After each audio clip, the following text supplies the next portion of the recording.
Just to wrap up of the city council meeting for October 26, 2020, for the city of Grand Rapids. Just a couple of things that I would like to highlight this evening.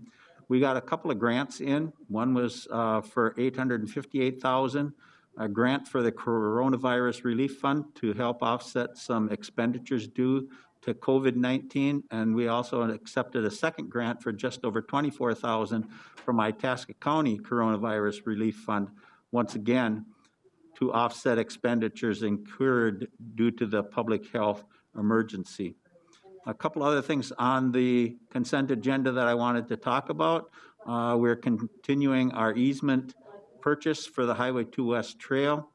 The police department is going to sell a couple of vehicles, but they're also going to be looking for bids for for some additional vehicles for next year. That's all budgeted opportunities and money that was budgeted for. We are looking for additional election judges to serve on the election coming up on November 3rd. So once again, I would encourage everyone out there to please get out and vote. It seems like from a state, local, federal, it's going to be a lot of turnout this year on the election, which is always good. It's always good to have a big turnout when it comes to our right to vote. A couple of other things that I did want to talk about. We accepted a $250,000 grant from IRRB for work associated with MDI, Minnesota Diversified Industries Expansion Project. So it's nice always to get money from IRRB in that respect.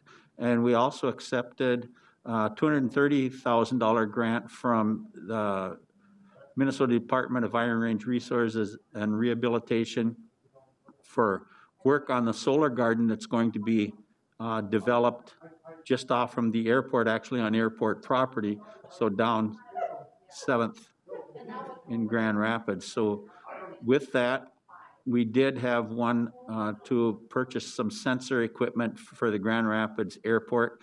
That purchase from O'Day Equipment was done with COVID Relief Fund dollars, so there is no expense to either the city or the county.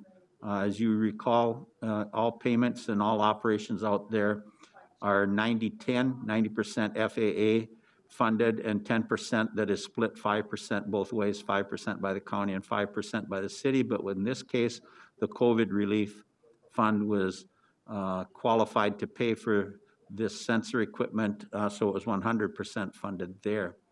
Once again, I would encourage everybody, it's only a little over a week away to get out and do your God-given right to put in a vote. And we will talk with all of you at the second Monday in November. Take care.